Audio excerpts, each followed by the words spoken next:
Hi guys, welcome back to my channel. My name is Emily and today we're going to talk about how to start a journal.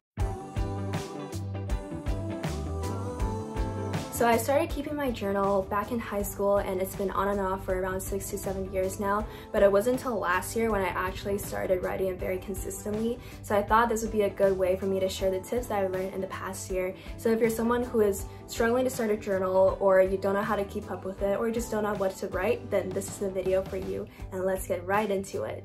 The first question you need to ask yourself is, why do you want to start journaling? I started journaling because I just can't fall asleep at night. So my advice would be to just figure out the purpose of journaling. It could be anything. If you want to ease your anxiety, you want to document little moments in your life, or you just want a place where you can just brain dump all your thoughts and problems without really thinking about it. I think journaling is a really great way to do all of these things, and I think once you have a motivation in mind, you'll start getting the reward of doing it because you either feel a little bit more relaxed, more at peace after you start journaling, and by having that reward system, it keeps you more consistent with journaling and you want to keep on writing because you know it makes you feel better. Alright, moving on to the next point, let's talk about how you want to keep your journal. So I've personally tried 3 types of journaling: my laptop, phone, and keeping a handwritten journal.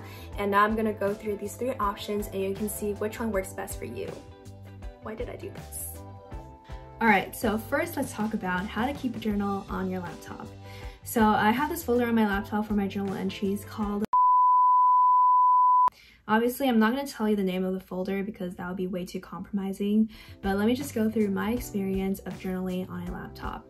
So I started back in 2013 and I just organized all of them in the folder and I named my files this way. So it's super easy to find whatever you want to find based on the date and the topic. And I feel like a laptop is super easy to use because it's very low commitment and really easy to just type out and just pour out all your thoughts, whereas it feels like a lot bigger commitment when you actually have to go out to buy a notebook and then physically write things in it. However, when you're journaling on a laptop, sometimes it feels like you're writing a term paper rather than just casually journaling, but I'd say that's just the experiential thing that doesn't really factor into the quality of your journals. But I would totally recommend journaling on a laptop, especially when you're just starting out. If you're already using a laptop anyway, might as well just start journaling while you're at it. Next, we have the phone. I sometimes write my journal on my phone, and the great thing about writing on a phone is that you can do it anywhere, anytime. It's super convenient and there's honestly no excuse for not writing it if you're already on your phone all the time anyway. And when you have sudden bursts of emotions, you can capture it immediately. However, it is honestly really tiring and hard to type accurately on the phone for a very long time, so writing on a phone might not be the most convenient option, but I think it's great if you're someone who is really busy and can hardly find time to sit down and write a journal. And sometimes when I get busy, and that's when I use my phone instead of my handwritten journal, because I can just type it really quickly on my phone before I sleep and just call it a day. Last but not least, we have the option of actually handwriting in a physical notebook. The concept, I know. It might sound a little bit prehistoric, but I actually love writing in my notebook, especially right before bed, which is why I am filming this section in my bed, to show that I write my journal in my bed. So I think handwriting is really good because it gives me the freedom to write however big or small I want, and you can also switch up colors, you have a lot of flexibility. And so this journal I use is a book that my friend gifted to me a long time ago. I didn't really start using this until last August, but I've been really enjoying handwriting my journal so far. And basically this journal is just completely blank. There are no lines or anything inside, so you just have the complete freedom of designing your journal. And I can show you what mine looks like, but from afar. Okay, wait, Serena, you should like show your face. Oh my god, it's your birthday today. You should come in. You should come in. Nah, you come in and just so that they know why I'm so hyper right now. It's because you're in the shot. This is my sister. She just turned 16 today. I'm so old. Okay, so now that my sister is in the shot, let's continue with talking about journaling.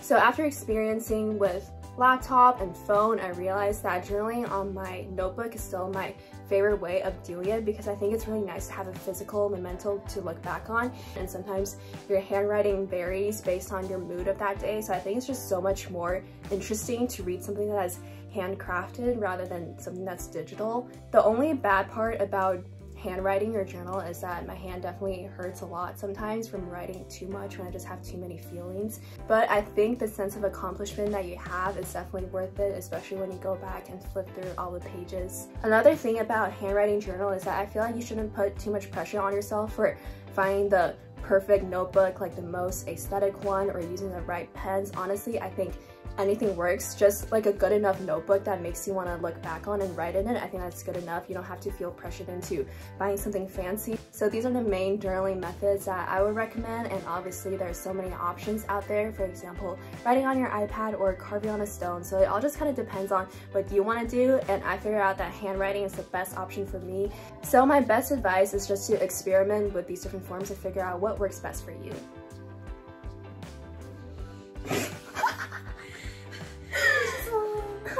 Okay, this segment is over. Let's move on to the next segment. Alright, the next question is, what do I write in my journal? Keeping a journal can feel like a lot of pressure sometimes because you feel obligated to write down everything that happened during that day, or you feel like your life is too mundane to even write about.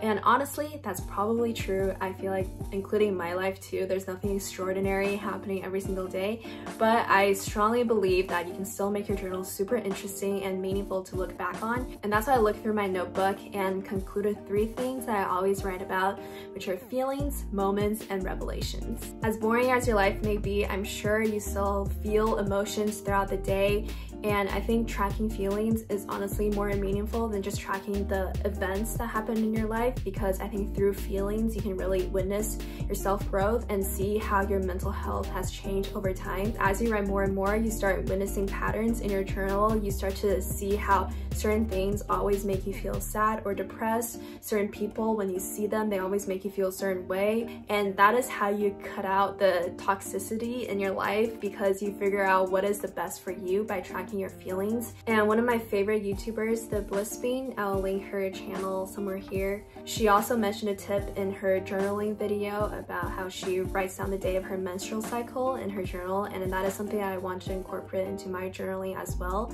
because I think it is pretty important to track your physical change and how it corresponds to your emotional and mental change. And I think documenting feelings is a great way to do self-care. You get to be more cognizant of your feelings, and hopefully you can find a pattern that will help you become a happier person in the end. So in addition to tracking feelings, I also like to document specific moments in my life. And in my journal, I rarely write about, oh, I woke up, I did this, had lunch, and then this happened, and then dinner, and then that. I rarely go through like a routine of all that. I usually just pick out one specific moment from the day that is super memorable or made me feel some kind of way, and I just kind of document that moment. It's almost like taking a snapshot of your favorite memory and then putting it into words. I feel like it's a lot less pressure than writing down everything, and it's also a lot more interesting because it's supposed to be your favorite memory from that day. So let me give you an example. I'm trying to remember what I did this day. I think I went to see a movie in SF, and then all of a sudden I was like, I love SF. So I started writing about my favorite memories of being in the Bay Area. So this is how it goes. I said, I like strolling around Oakland Chinatown with a freshly baked egg tart in hand. The streets are bustling with people going in and out of restaurants or shopping at small farmers markets. I like going to a quality yet insanely cheap dim sum place while being seated at a large table with a bunch of strangers. I love being on top of Twin Peaks, feeling the chilly night air envelop me, but still completely in awe of the lights from the city and the looming darkness from the surrounding hills. So yeah, I think these are just like very specific snapshots of my experience in the Bay Area, and that day I was just feeling like I want to talk about why I love the Bay, and I just decided to write down these little memories. And I think when you look back on, it's very vivid, and I kind of, when I read it, I feel like I could see myself standing on top of Twin Peaks and just feeling what I'm describing. So I think these little moments is what make a journal really powerful, because you get to look back and then you just time travel immediately to that place you're writing about. And I think it's super cool, and that's why I like reading back on my journal, because I think it's a great way to just relive certain moments. Alright, the last topic is revelation, and I think this is probably the most important and I think most meaningful part of keeping a journal, because when you start keeping a journal, you're kind of forced to be very self-reflective. Like, even if you're just writing about a moment or a certain emotion that you felt that day, you tend to just start writing about how you feel about these things, like how do you think it compared to your past, like what is your reflection of it. And I think sometimes I would just have these light bulb moments that I just want to document, and I think this is a great way for you to track how you've matured over the years, because I think a changing mindset is a sign of growth. And when you see these specific light bulb moments in your journal, I think that is how you know that you've grown. So now I'm gonna read a little part that I wrote as an example. Okay, so just for context, I didn't really enjoy my high school experience and I wasn't the happiest in high school, but I think this was a moment when I kind of realized, oh, I finally grew out of that mindset. So this is how it goes. I've come a long way since high school and now think that the 13-year-old me is barely recognizable. Mom recently asked me why I didn't say anything when I was so unhappy in high school. I didn't really know how to answer that question because at that moment I could not channel that version of myself. That girl is so distant to me, so unfamiliar that I don't even know who she is. I remember the struggle, the loneliness, the suffocation. I sympathize with her, but I'm not her anymore. I'm proud to say that I am stronger and sure of my identity. It sounds so cheesy when I read it out loud, but I think it's true, and it's like kind of makes me happy to read back on because I think it shows that I've grown and I'm not the same person anymore, which is really great because I don't think you should stay the same throughout your whole life. That's the whole point of life, right? You gotta grow. So after you answered the 3 questions that I just brought up, you should have a better sense of why and how you want to start keeping a journal. But I'm just gonna share some final tips that will help you actually keep up with it and enjoy this process. So my first tip is be honest with yourself. Sometimes when I read back on my journal from like high school, I'm just like, girl, I know you're lying. I know that's not how you felt. I don't know why you're using this like flowery language trying to cover up how you feel. But I think honesty is so important, and it's like really hard to be honest with yourself because there's this fear that, oh, someone else might read your journal, or it's just that you just don't want to confront the truth. But I think you really just gotta take advantage of journaling as a great opportunity for you to just be brutally honest with yourself, because I think that in order to be honest about anything else in your life, you gotta be honest with yourself first, and that's how you will be able to treat your relationships with other people, your career, your family, whatever it is in your life with like the most honesty and respect. Second tip is don't stress yourself out. I think that journaling should not feel like a chore. It shouldn't be an assignment that you have to complete at the end of the day. I don't journal every single day. I just journal whenever I feel like it, but I always keep my journal right next to my bed or on my desk so that it's always within reach and I can just grab it and then start writing whenever I feel stressed. If you feel like you derive zero joy from journaling, then maybe this method of self-expression is not for you, and you can probably find other ways to relieve your stress or figure out your problems. So definitely just take journaling as a process for healing rather than something that is supposed to stress you out, because I think if it makes you sadder, I think that kind of defeats the purpose of journaling. And the third tip is that you want to incorporate journaling into your routine. So I know I said I don't journal every single day, but I still manage to keep up with writing at least 3 or 4 times a week. But that is because I always have a designated time for journaling, and I also write down the time that I'm writing down the journal. For example, I put on my date, where I'm writing it, and the time that I'm writing it, and it's usually like 1 a.m. or 2 a.m. when I can't sleep. So figure out a time that works best for you and designate that time for journaling, whether that's like 3 to 4 times a week or even just once a week. That's totally fine. Just figure out a way that works best for you, because once it's part of your routine, you can't skip it because it's literally a part of your life now. And I think it just takes a lot of willpower and I guess practice for you to actually keep up with it. But once you start deriving joy from it, it's something that you would just automatically want to do rather than you feel like, oh, I'm being pressured to do this.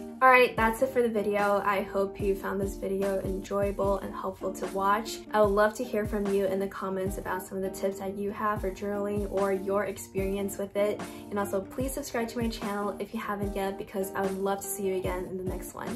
Thank you so much for watching, and bye!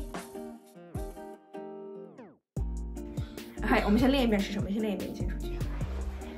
Next we have the phone. I'm so sorry! Next we have the phone. No, literally. Next we have the phone. Dude, can you just catch? I'm sorry. Okay, next we have the phone.